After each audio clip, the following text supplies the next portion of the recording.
rien n'est aussi merveilleux que d'approcher.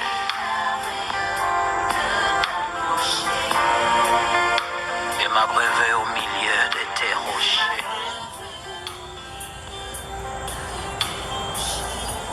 Je viens m'accrocher loin de tout péché. Alléluia. Où le torrent de vie ne peut sécher. Bonjour, bonjour, bonjour, c'est votre soeur, votre maman, votre amie, Sephora Light. Je vous bénis au nom du Seigneur Jésus-Christ. Merci de m'accorder encore ce moment où nous allons encore une fois partager la parole de Dieu. Soyez bénis, vous tous qui êtes déjà abonnés, continuez à vous abonner massivement. Ce serait bien parce que nous sommes en train de rendre gloire à notre Dieu. Voilà, cet après-midi, voilà, on a le soleil. Ce matin, il n'y avait pas de soleil, mais là, maintenant, il y a le soleil. Là, je suis juste devant la maison. Et voilà, quoi, je me suis permise de vous faire encore une fois cette vidéo où nous allons partager après la repentance. Parce que ce matin, j'ai parlé de la repentance. Je disais que on doit se mettre en ordre, on doit se préparer pour recevoir notre Seigneur, notre lumière, notre Seigneur Jésus-Christ dans notre vie. Voilà, il faudrait que nous fassions de la place pour que le Seigneur Jésus-Christ vienne rentrer dans nos vies, pour qu'il puisse faire son travail comme il a l'amour de le faire dans nos vies. Parce que la Bible nous dit, Jésus-Christ est venu libérer les captifs, il est venu rendre libres les opprimés. Aujourd'hui, le Seigneur m'a mis, cet après-midi en tout cas, après un moment de réflexion dans les Seigneurs, j'ai à cœur de vous partager cette femme vertueuse, cette femme qui est mariée à un entrepreneur. Si votre mari est homme d'affaires, si votre mari est un politicien, si votre mari est dans des activités qui font qu'il soit un peu plus à l'extérieur de la maison, donc qu'est-ce qui se passe pour cette femme-là? Comment elle devrait être? Comment elle devrait se comporter, cette femme? Voilà. Au début, la Bible nous dit que nous sommes, pour les couples, nous sommes un. Ça veut dire que la femme a été créée à partir du code de l'homme. Ça veut dire que quand Jésus-Christ a créé l'homme, la Bible dit qu'il a vu qu'il y avait quelque chose qui manquait à l'homme. Il fallait lui donner une aide. Donc cette femme vertueuse, cette femme qui veut, cette femme qui est venue pour éclairer la vie de son mari. Mais comment elle devrait être cette femme? Cette femme, ça doit être une femme qui a d'abord reçu Jésus-Christ dans sa vie comme Seigneur et Sauveur. Cette femme qui a reçu, qui a accepté la mission, cette mission que nous devons accomplir à tout prix. Ça veut dire la femme qui est rentrée dans son ménage, dans son mariage, pour être une aide. Une aide. Voilà que dans la Bible, on dit que Esther, quand elle a été choisie parmi tant d'autres femmes, un moment, elle s'est préparée à devenir la femme, celle que le roi allait choisir. La Bible dit qu'elle avait les bijoux, elle avait tout, était là pour elle, mais elle a dit, j'irai comme je suis, j'irai avec ce que j'ai. Elle n'a pas choisi telle parure pour apparaître devant son mari. On vient dans son ménage déchargé de tout, même si on est la fille d'un riche. Mais quand tu viens dans ton mariage, tu ne viens pas avec les richesses de ton père. Tu viens pour bâtir la vie de cet homme que Dieu t'a donné. Tu viens pour être l'aide de ton mari. Donc voilà, c'est pour ça que le Seigneur m'a mis à cœur, moi-même en tant que femme mariée aujourd'hui, 36 ans de mariage, avec toute l'expérience que j'ai. Et ça n'a pas été facile, mais il fallait d'abord que je définisse, que je comprenne le rôle que j'avais à côté de mon mari. Voilà, aujourd'hui, ce que j'aimerais partager avec vous, pour toutes les femmes qui vont me suivre, ce serait vraiment d'essayer de d'être cette femme qui a compris sa mission et qui a accepté, parce qu'il faut accepter. Quand on n'accepte pas cette mission dans le mariage, ça va être compliqué. Alors il faudrait d'abord que tu acceptes de diminuer dans ton couple, de diminuer. Quand je dis diminuer, c'est pas dit de se faire écraser, mais d'abandonner tout ce qu'on avait avant, comme richesse, comme orgueil, comme je ne sais pas. Chaque femme, elle doit savoir. Chaque femme doit savoir qu'est-ce qu'elle a à abandonner. Hein, qu'est-ce qu'elle ne doit pas prendre de sa famille et d'amener dans son ménage. L'éducation, c'est bon, il faut amener ton éducation.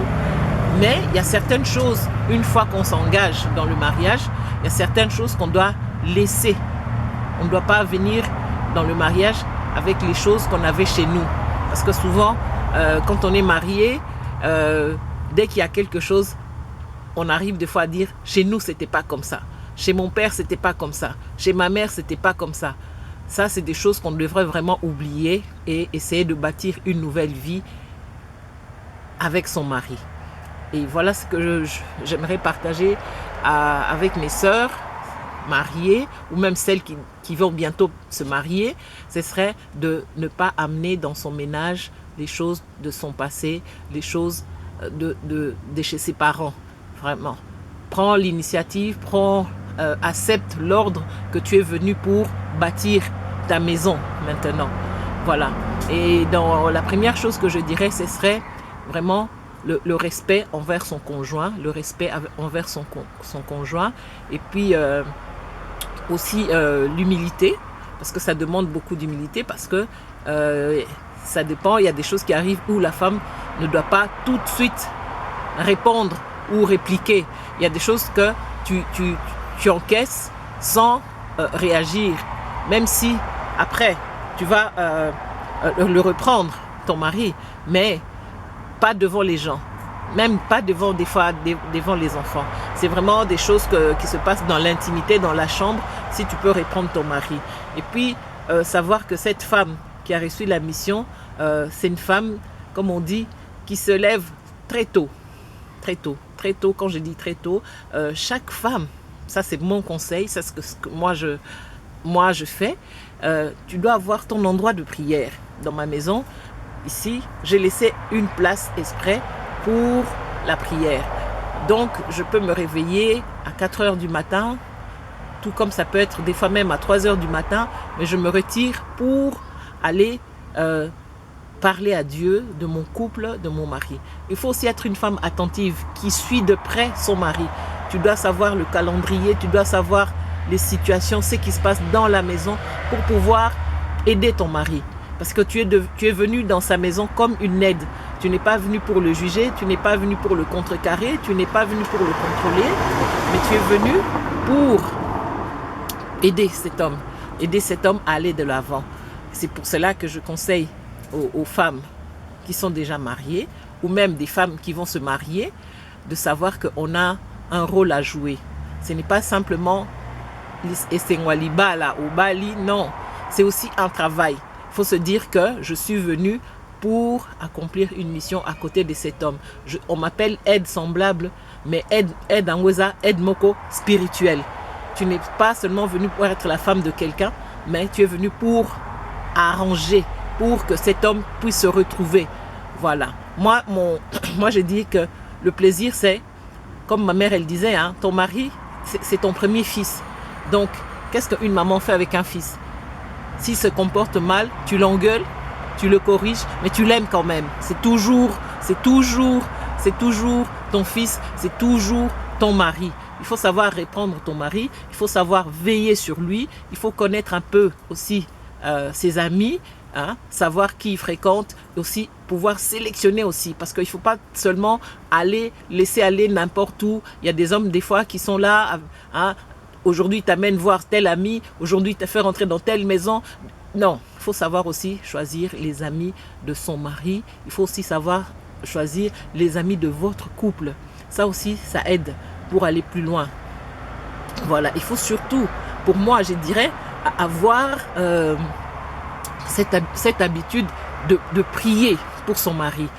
Hein? Moi, je dis, je fais ça quand mon mari, par exemple, chaque lundi, puisque c'est le début de la semaine, en tout cas avant qu'il aille au travail, quand j'ai fini ma prière, quand je rentre dans la chambre, quand lui se réveille, je lui impose les mains aussi. Je lui impose les mains, j'ai prié pour lui, j'ai prié pour sa semaine, j'appelle à l'existence ceux qui n'existaient pas. Bien sûr, il y a des combats, hein, ce n'est pas facile. Pour une femme vraiment qui a compris sa mission, sache que tu seras combattue. Ça ne sera pas facile parce que tu es en train de libérer un homme. Tu es en train de combattre pour la victoire d'un homme. Donc, tu sauras qu'il y aura des combats. Et il y aura des combats, des fois, ça ne viendrait même pas de l'extérieur. Ça viendra de lui aussi. Peut-être ça peut même faire que c'est lui. Malgré que tu pries pour lui, malgré que tu intercèdes pour lui, mais tu es combattu par lui-même. Mais cela ne vient pas de lui. Ça, c'est un esprit. Parce que le diable n'aime pas que le couple existe. Le diable n'aime pas que la femme commence à vouloir arracher son mari du ténèbre. Donc, c'est normal que tu sois combattu. Mais quand tu vois ça, ne juge pas tout de suite ton mari. Ne condamne pas tout de suite ton mari. Lui aussi, il est victime de cet esprit-là qui n'aime pas que les gens soient en couple. Donc, une maman, une femme doit être encore plus intelligente que ça. Quand tu vois que tu es en train de prier pour ton mari, tu intercèdes pour lui, tu lui fais des bonnes choses et qu'en retour, il n'y a pas de retour, ne te fatigue pas à prier pour cet homme. Continue jusqu'à ce que tu rentres dans ta victoire. Voilà ce que je voulais dire aujourd'hui pour les femmes qui ont des maris qui travaillent à l'extérieur, pour les femmes qui ont des maris entrepreneurs, surtout cet esprit qui vient pour nous envoûter lorsque nous sommes seuls. Parce que le mari est parti au travail, parce qu'il traîne un peu, parce qu'il rentre tard. Il y a un esprit qui prend place. C'est pour ça que quand Dieu il a demandé à Adam, Adam, où étais-tu? Parce que quand Adam n'était pas là, le diable a vu que Ève était seule. Le diable est venu tenter Ève.